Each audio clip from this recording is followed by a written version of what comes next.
Welcome to the show that looks at truth, fiction, and reality with a smirk.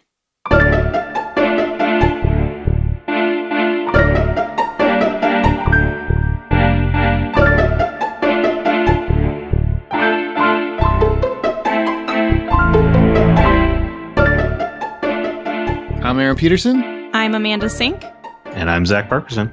And welcome to Smirk. Once again, this is a show that takes a look at creative storytelling. One of our authors each week is going to write a story and read that story. This week it is Amanda's turn. And then at the end, we're going to discuss in detail why she wanted to talk about that story, why that topic was important to her, that was enclosed within her story. Do you have something to dazzle us this week? No. No. Just get excited. Everybody should quit listening right now. Yep. Wow. I am as excited as I would be for watching a new Terminator film right now.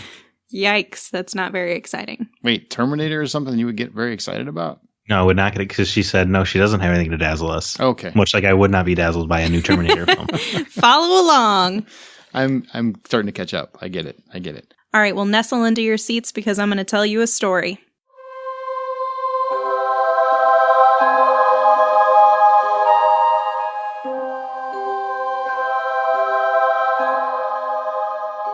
Elijah is a quirky young boy, about 6 years old or so. He likes to spend alone time to give his imagination the chance to run wild. Sometimes he'll watch other kids and adults and create a story of what he's watching in his head. He thinks it's kind of fun to make your own story of what they're talking about or what they're doing. He loves to make fantasy and sci-fi stories in his head in particular. His parents are really cool too. Michelle and Joe are their names. They love to play games and puzzles with Elijah, but mostly they love to go to movies together as a family. They love watching movies at home, but the movie theater is what really makes it a fun experience. They don't go to every movie in theaters, so when they do go, they make a big deal of it. Sometimes they'll even go to the really late showings when it's a big new release, and Elijah gets to stay home from school the next day. Of course, those are his favorite. If it's the first of the series, they'll usually celebrate with a themed dinner beforehand to really add effect and get them in the mood. But if it's a franchise that's really big, like Star Wars, they'll spend the weekend before watching the ones that came before it and pick out outfits or costumes for the movie premiere. Trust them when they say they're big Star Wars fans.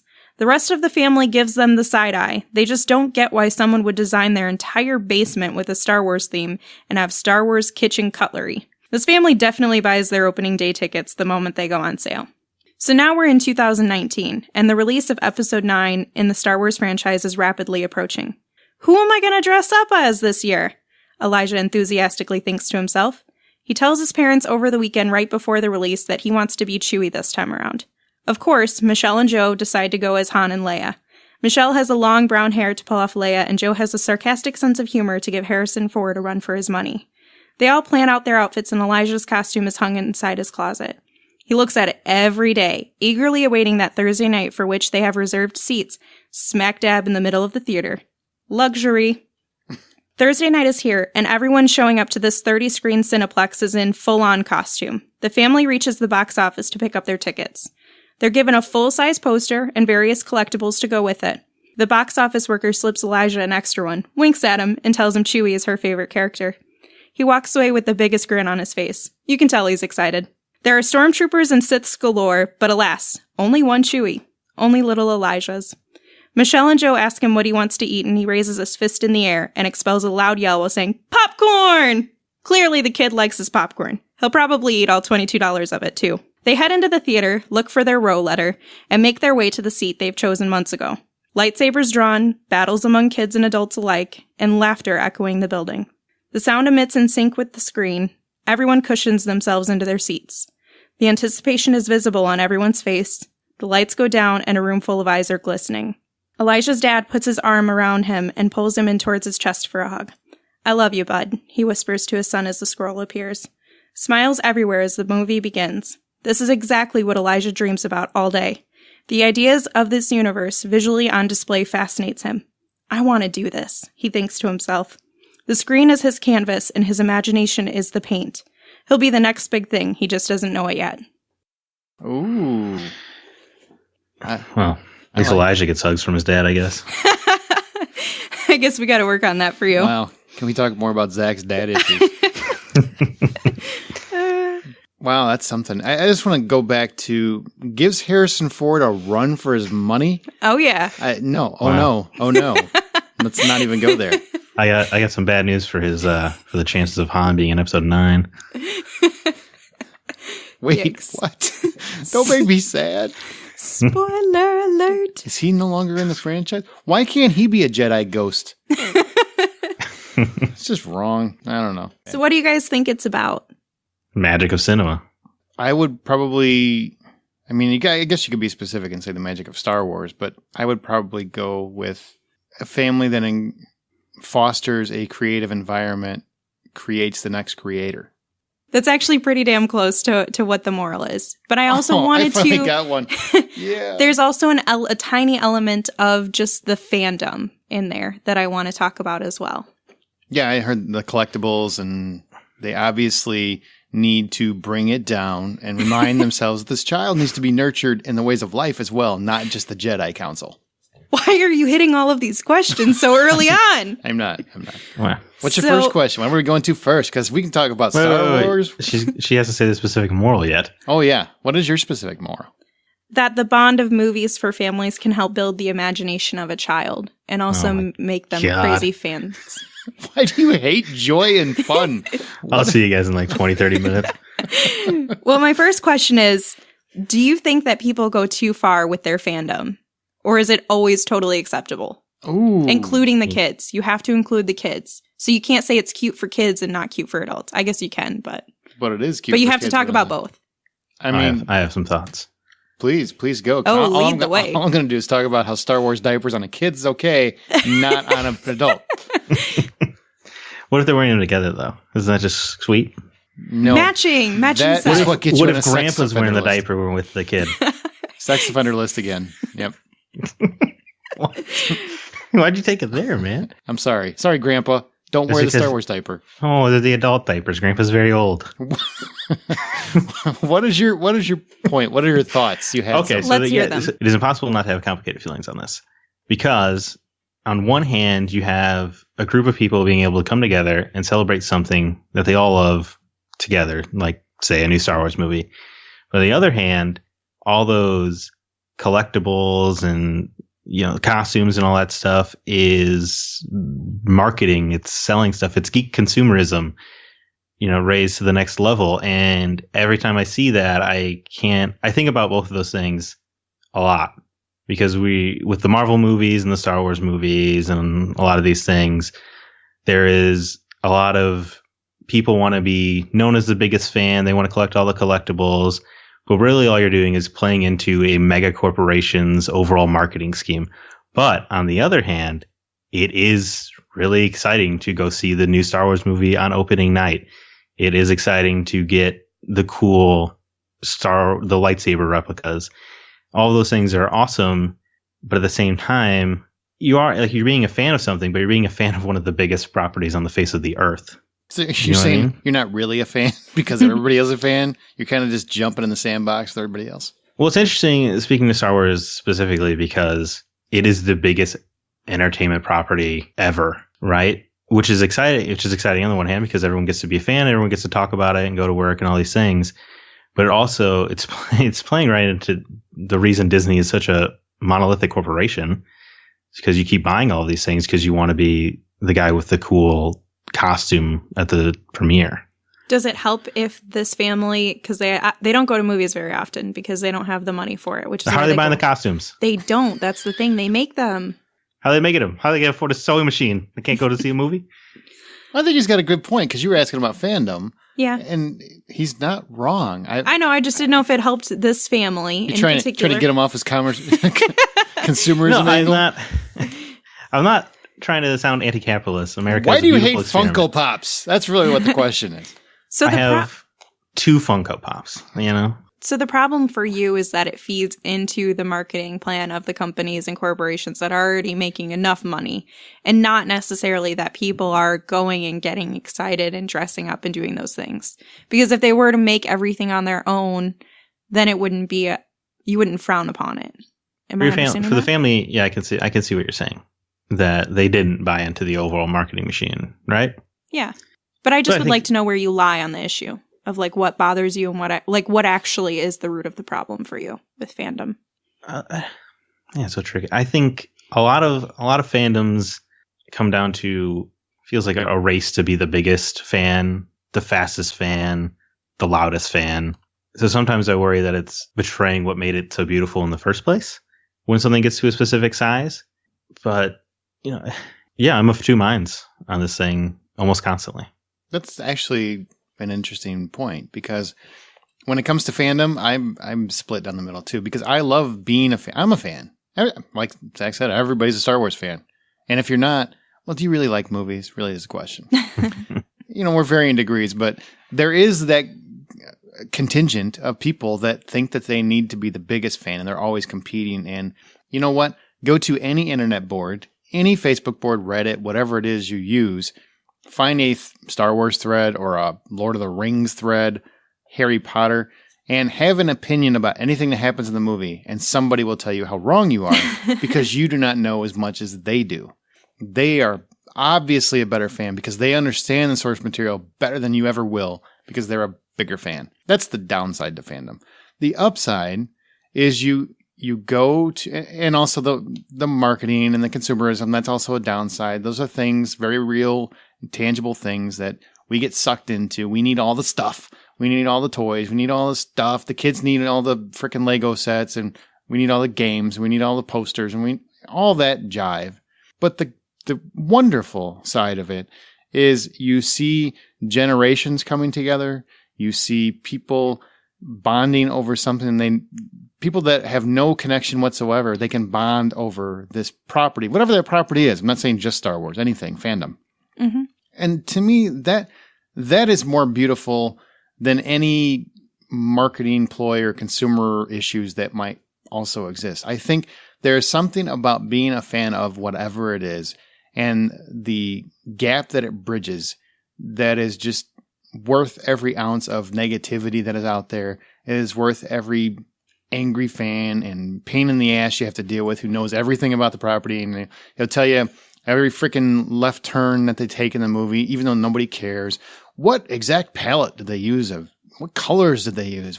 Here's exactly what they did with the green screen in this shot. Nobody gives a rat's ass. They just want to enjoy what they love. Even with those people in there, it's still wonderful to have those experiences and to see little kids' eyes light up that they think they're a Jedi. Well, you know they're not a Jedi because their name's not Skywalker. But they feel like they could be. And it's like an inspirational thing. It's a hope thing. It's a dream. They want to be that. They want to reach for the stars, so to speak.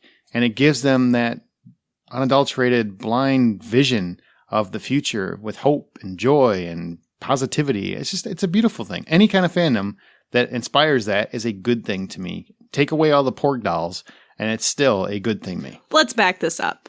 Okay. Porg dolls are adorable. The Porgs are cute. I hear that there's a differing opinion on this. I mean, there seems to be a Porg militia forming that still want to take out the Porgs. I don't know, but let's not talk about that because a lot of people haven't seen the movie yet, so we don't want to get too into the Porgs. I'm just saying. They're cute. Sure, they're adorable. I've got them all over my shirt right now. Oh my! So you're playing right into it, Amanda. Yeah, I got a 25% discount. I'm not going to turn that down. Disney, you're the biggest Star Wars fan I know. I don't need to be the biggest Star Wars fan, I just want to enjoy my pajama top that has Porgs all over it because they're cute. Way to dress for the podcast. Way to dress up for the podcast. I'm in theme. I'm in character for my storytelling. Anyway. How do you feel about fandom? I mean, where do you lie? You wrote the story. I'm also split. I think that some people are just kind of trolls and just like you mentioned, where they just want to be the best. And it's just about being the coolest and having all the coolest stuff and doing all the cool things, where they don't really care about the property anymore. They just care about being invested visually to other people and showing off what they have. Oh, I'm a cool fan because I have this stuff. Okay, well, what was in the movie? What was your favorite scene? Well, or they love to dissect what you love at the bottom. Or that. Or they're just vicious. But more than anything, I love fandom where people dress up they just cosplay. If it's for an event like a Comic-Con or something, or if it's just to go to the movie premiere, I think it's adorable. Whether they're adults or they're kids, if that's something that brings them joy and you see that on their face, that makes me happy, because I don't care what it is that makes you happy, as long as it's legal, so murder's not in there. And they're 17. And they're 17. Then I'm cool with it. And it makes me excited because I think the kids get excited to see, oh, these adults are kind of dressing up. It reminds me of Halloween in a lot of ways. Mm-hmm. And Halloween is my favorite holiday. So it just feels like another experience of Halloween, and that same joy and happiness that people and kids get to, light up their eyes when they see other people in the same costume as them. Hey, you're just like me. You're just like me. When I went to the Star Wars premiere, and this is just going to kind of, I'll give you a short story because it pertains to this and it's adorable. Hey, you already told one story. How many stories do you get in this podcast? I'm just going to tell you this one little snippet. There was an adult stormtrooper there, and he was there with his Wookiee girlfriend. And then there was a tiny little... How do they mate? This is an important question.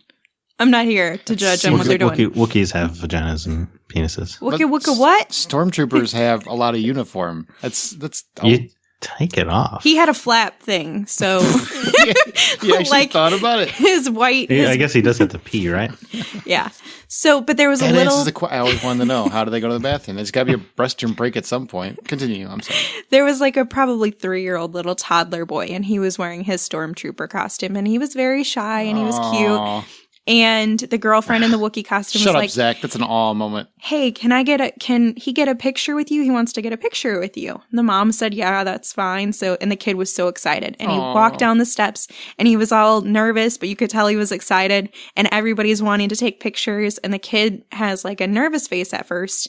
And then he's standing next to this taller stormtrooper, and they both have their masks on, and they're ready for pictures. And then the kid just has like a little smirk, lifts up his finger like a finger gun, and holds it up as they take pictures. And this cute little shy kid is just, you can tell he's blooming into that fandom really fast because he didn't have a fake gun like the other guy did. So it's just adorable. How could you see a smirk through his movie accurate helmet? He did it. He like took it off. He had it on and then he took it off because he couldn't see. Obviously not a very good stormtrooper. I'm obviously not a good storyteller when I don't have it written down because I forgot to tell you that part. So that stuff just, it warms my heart, and I love fandom because of that. See, Zach's one of those bad fans because he's worried about continuity. He just figured out my... Tell about there's a continuity issue and you need to solve it because I cannot enjoy this piece of movie magic that you've delivered unless you solve my continuity problem. I do have like an obsessive compulsion with canon. I always tell people the stories of having Star Wars toys, and I never let anyone pilot the Millennium Falcon but Han Solo because he would never let anybody else pilot it. Yeah. Well, I'm proud of you for that. See, respect the property. I'm not proud of you. That's the saddest thing I've ever heard. My God, why can't Han Solo share? That's Han Solo's problem, not Zach's. Yeah, look what happened to him. Got a hole through the head. Ooh. I don't think it goes through the head. Well, he got a hole through the heart. Yeah, well. Is that a spoiler? It's like 2 years old. I don't know what the rules are. I don't think it's a spoiler. I'm just saying I think Kylo fulfilled every boy's destiny. Killing their father? You really My God, man. Issues. I'm going to hire a therapist for you. Every podcast, we're going to talk about Zach's issues. We're going to work out these daddy issues by the time we finish. I don't know if the snowman episode has aired yet, but my God, listen to that one. It's so sad how he's never built a snowman. Well, after the 4 years of podcast it takes to resolve my daddy issues, let's move on to my mommy ones. We'll do those in the Harry Potter episode. Oh my gosh. So my next question for you guys is... I'm still talking about fandom. Oh, do you want to keep going? There's more. I think there's more there. I think, Go ahead. I'm kind of curious, where do you guys... Oh, now he's taking my question. No. How do you each have friends that are fans, right? Big fans. Who is the biggest fan? Not them telling you they're the biggest fan, but who is the biggest fan you know, and why do you feel like they are the biggest fan you know? For Star Wars? Of anything, of whatever, of a property. So for Harry Potter, I have a friend, Angela, who incorporates it into her everyday life and into her wedding and into everything else. Her parties, she has Harry Potter themed parties. She doesn't do it to be... She handcrafts everything for her parties too, I should say that. So her Harry Potter party that I had gone to, she had the illuminating candles, from the ceiling, the floating candles. She basically made those and hung them herself. She had... With magic? Yes, with magic. Excellent. With Dumbledore's help. And she had a sorting hat, which was just a sorting hat that you put paper in and everybody got sorted into their house. But she's very crafty and fun, and she brought the magic of Harry Potter alive. I feel like once you have the essence of what the property is, and you incorporate that into your life, and it's just almost a part of who you are, and you bring that magic with you when you talk about the property, and you are doing something with the property, or you're watching them watch that movie, that feels like the person who really is the epitome of a fan for the biggest fan for a property. All right, Zach, do you have a mega fan, the biggest fan of something? So many fans. Aaron's pretty gnarly on Psych. That is true. That's right. That. Yeah, that's true. I've heard it both ways. Have you heard about Pluto? That's messed up. It was messed up, though. My buddy Jeremy, he's very into this manga called Berserk. Okay. I've never seen anybody be a bigger fan of something, but he's not. I didn't even know he was a fan of it until 4 months into our friendship when I just by happenstance started to read it myself. But you could talk to him about any chapter in any volume, and he knows exactly what the scene was, what's happening there. He'll talk about what's probably going, like his thoughts on what's going through the characters' heads and all these things, and he just knows all that information immediately. He's never gone down my throat about something. He's never tried to be like, oh man, you got to read the next one. Come on. He's never been super annoying about it to me or anyone that we know. But when you do talk to him about it, he knows his stuff. He's just a big fanboy, but he's never flamboyant about it, I guess. That's interesting. Your story made me reconsider who I think is the biggest Harry Potter. I have a friend who came in from Canada, and we had a Harry Potter trivia, and we started playing the game where everybody rolled the dice to see who was going to get the question. Mm-hmm. And it got to the point where she knew literally every question. And I don't mean literally as a 20-year-old girl saying, no, I'm not 20, but in your 20s, saying literally. So you're projecting yourself back into a 20-year-old girl? Yes. You're going backwards into one? Okay. But she genuinely knew the answer to every single question. We were taking the cards, kind of like Trivial Pursuit, where they have 5 or 6 questions on each card, and asking her all of the questions in order, and she would get every single one of them right. And it's about Harry Potter from the books. So she's obviously better than Angela. I think she might be. I reconsidered once Zach started talking about his friend. I was like, you know what? Jessica's probably a much bigger. I think they just in different levels. Well, I've got a friend, Scott, who's insane. That's good to know. Yeah, no, he's nuts because, and in a good way for him, he is a fan of Zelda. Zach, I know you know what Zelda is because you're a big Zelda fan too, right? I went to a symphony with Scott. Well, see, for Zelda. They bond over Zelda, whatever. But he's such a big fan of Zelda that he has almost every collectible I've ever heard of. Things that I didn't even know were collectibles, but he never opens any of them. Never any of them. So he has toys that he'll never play with. He has board games that he'll never play. Every collectible you can think of he has, and he doesn't open any of them because he feels like if he opens it, it's no longer a collectible. Now, I don't understand this logic because I'm not there in my mindset. I have nothing that I feel that way about. But he is such a fan, he truly believes it would tarnish his collection to open some of this stuff. Even though he has it, I'm like, why would you have it? I don't buy stuff I don't want to use.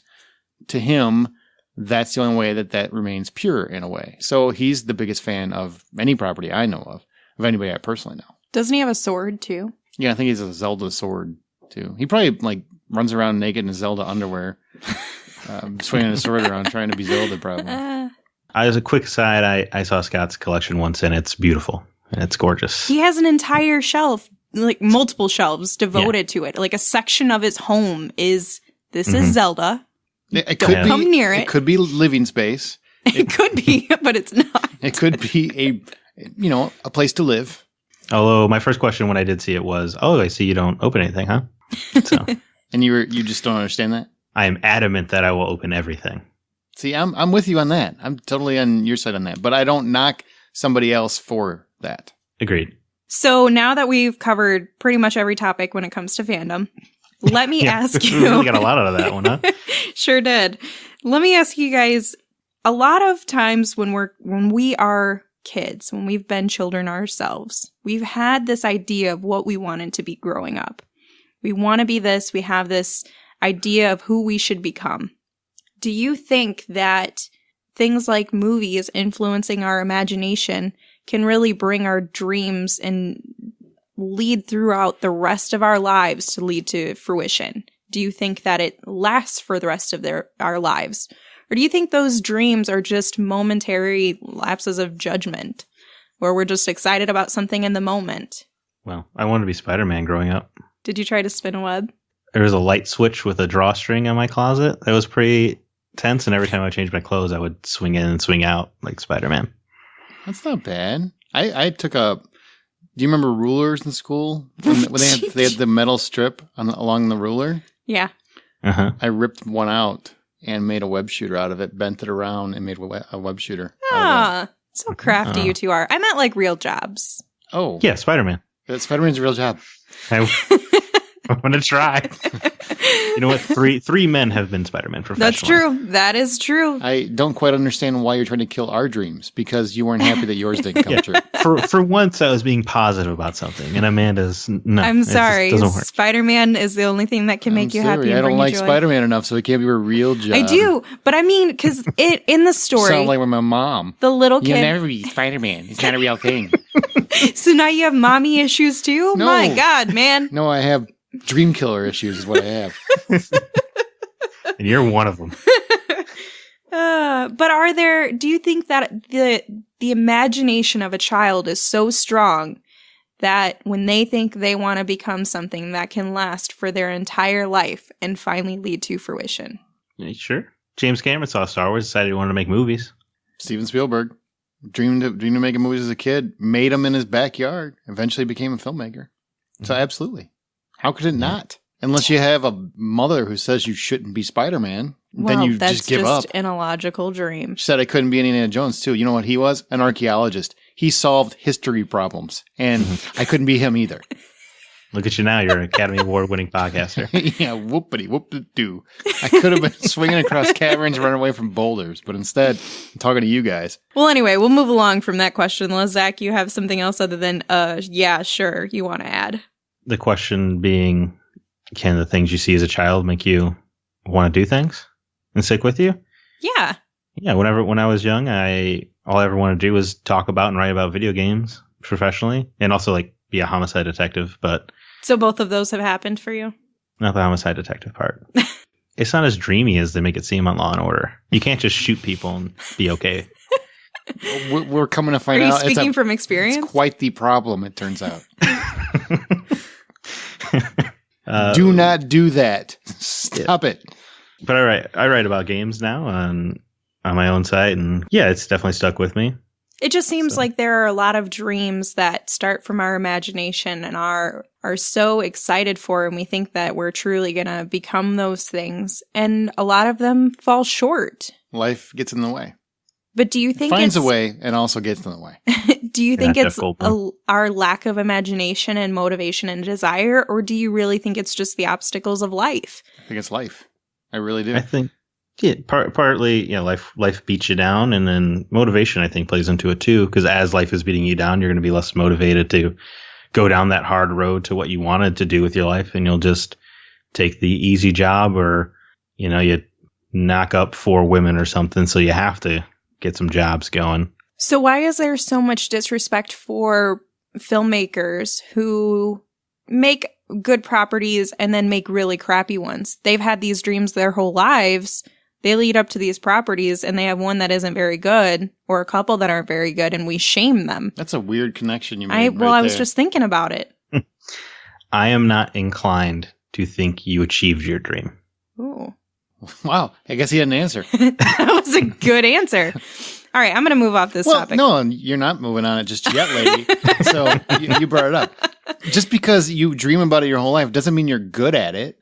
It doesn't mean you're good at it. It doesn't mean that you're going to succeed at it. Great for them for trying. There are a lot of people. I admire anyone who gets a movie made, even if it's a bad movie, because at least they tried. They realized their dream. I'm a huge supporter of that. Doesn't mean your movie's good. You can appreciate someone that achieved a dream without appreciating that dream that they achieved. Fair enough. I admire that Tommy Wiseau made a film. I do not admire The Room. I think I do at this point. I do not. You're tearing me apart, Lisa. Oh, hi, Mark. Wow, you are no James Franco. Miss. No, I'm not. Yes. You are You're not. tearing me apart, Lisa. You Is are that not. better? Are you British now? You're not doing that right. But to back to your point, I wouldn't be podcasting if I didn't love movies. And that dream started when I was a kid. That all came together. It's all connected because of the movies that I started dreaming about when I was a kid. So yes, I think those can carry you through life. And unfortunately, you do get bills or kids, or you marry the wrong person, or you make more wrong life choices, or you lose a leg in the war. There's a lot of different things, like life factors, that derail you from what your dreams are. It doesn't mean you stop wanting them. They just become harder to achieve. So my follow-up question to that, since you both have established, all of us have established that your dreams can live with you for the rest of your life. You can still retain that imagination. Except Spider-Man. Except Spider-Man. And Indiana Jones. You You can't be for Indiana yourself. Jones either. I was kidding about Indiana Jones. She actually said I could go be an archaeologist. Okay. All right. I let every spider bite me just in case. I jump off roofs every time I got a little tingle. I'm like, I think I got spiders. Nope. That was a mistake. Oh, Ow. man. I would like to know what sort of things we should be exposing our children to in terms of arts, music, things like that, to help shape them and give them opportunity for their imagination to grow. Because in the school, you're only obligated to learn about how to read, how to write, how to do math, a little bit of science, and a tiny bit of history. So you're not obligated to learn about music. You're not obligated to learn how to draw or to paint. You're not obligated to watch movies and learn how filmmaking works. So there are a lot of things that you can expose a child to expand their imagination and help them find what they really love and what their true passion is at a young age, rather than through expensive years of college.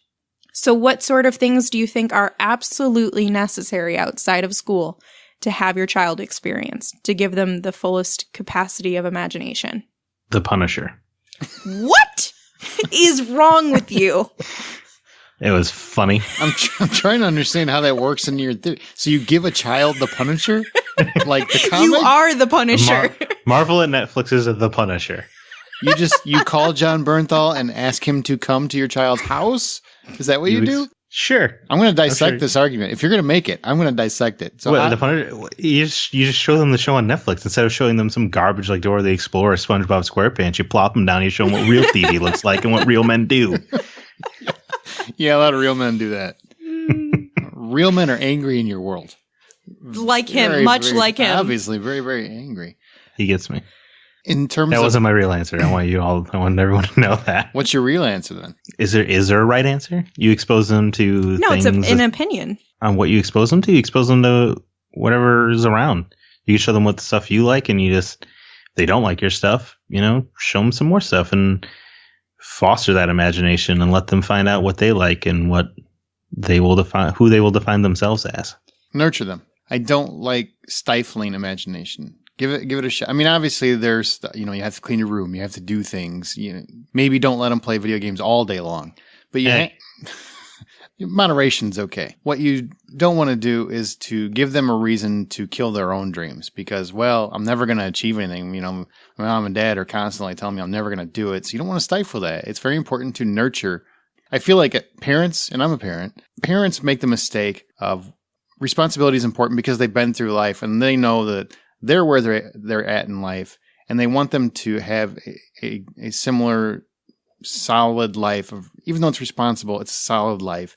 Don't have them worry about the same things you had to worry about. So you want to nurture them, but you also want to protect them.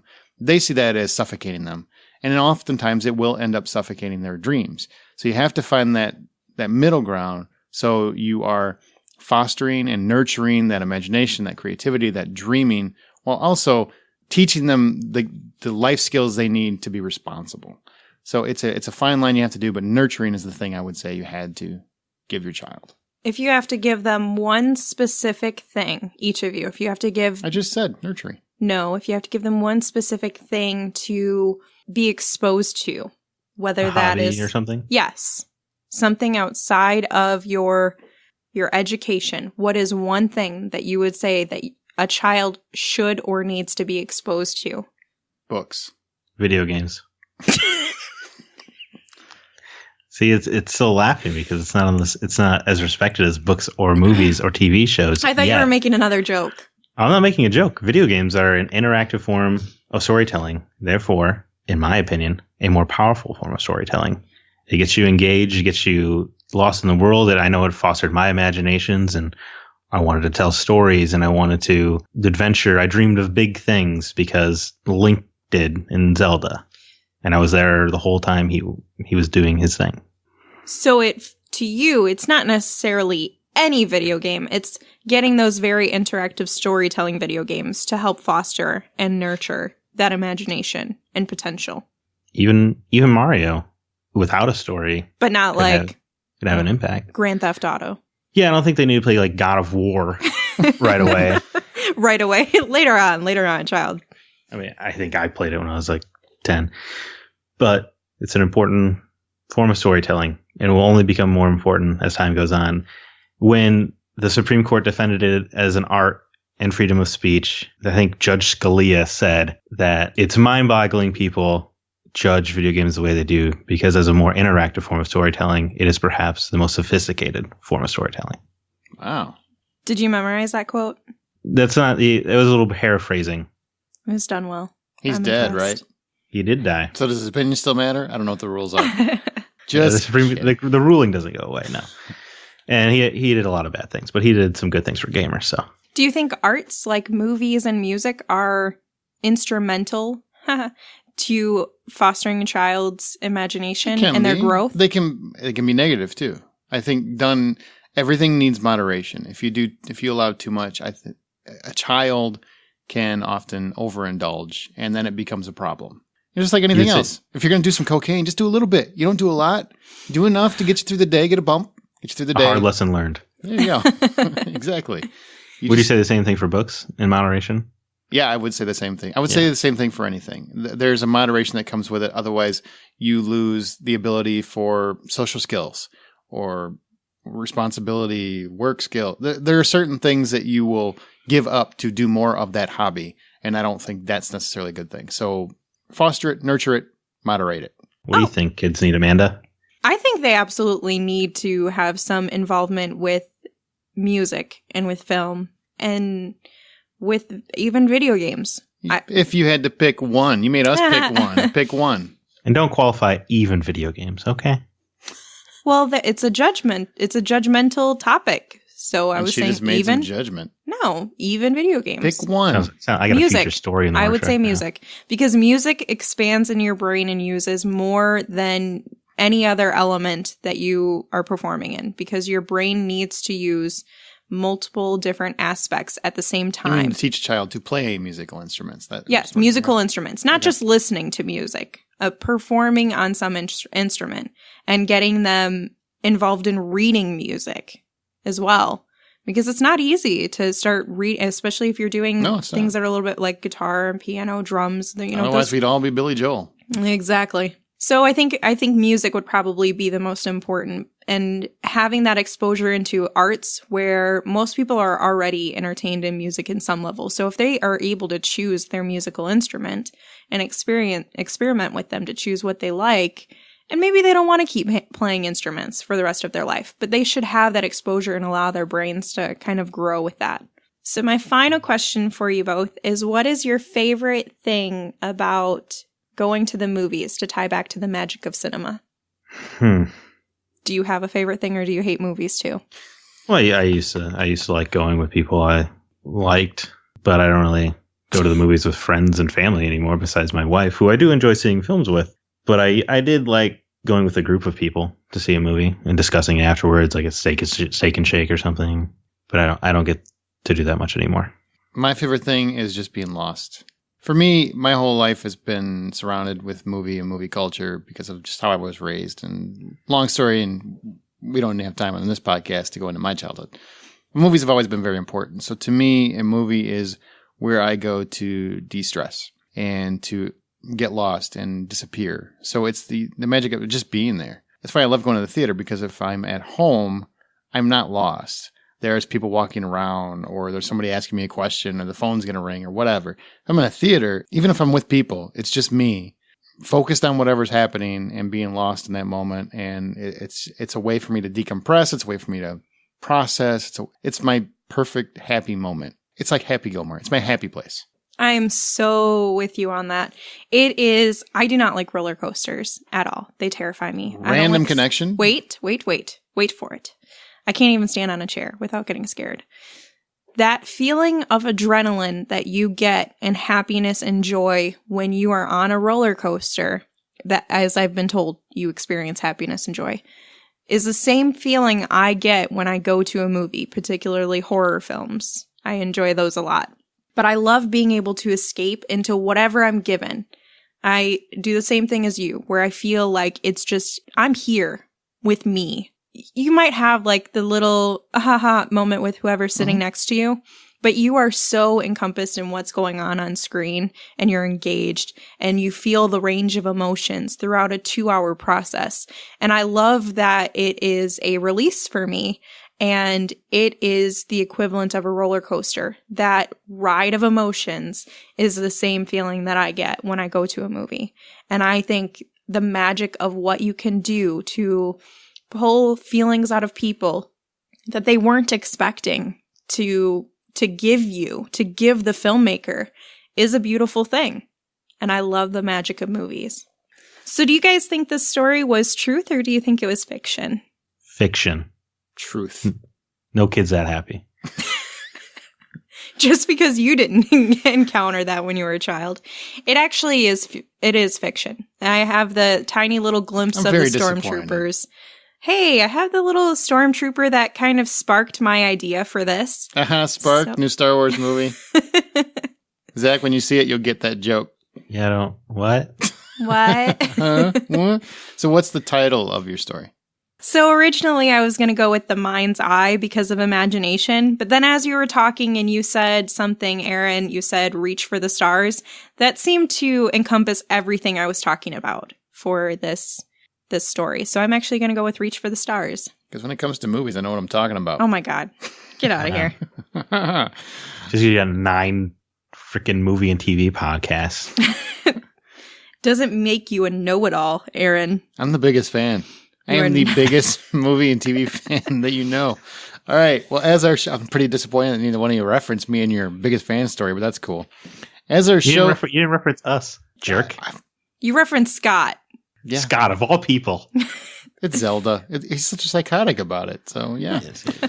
As our show goes, we will occasionally pick listener stories to read and discuss on Smirk. So if you'd like the chance to have yours read, email it to mystory@smirkpodcast.com. That's mystory@smirkpodcast.com. Be sure to join the conversation by joining our Facebook group or follow us on Twitter @SmirkPodcast, and be sure to use the show's hashtag Smirk. Don't miss an episode. Be sure to subscribe to Smirk on your podcast app of choice and check out our website at smirkpodcast.com. That was a good one, Amanda. Thank you. I appreciate it. I put some effort into it. A lot of discussion. Probably a little bit too much, but that's how it goes. Is there when too I much? Yeah, it was good. It really got our imaginations rolling, obviously. Good. That's the idea. And as you write your own life story, always remember to tell it with a smirk.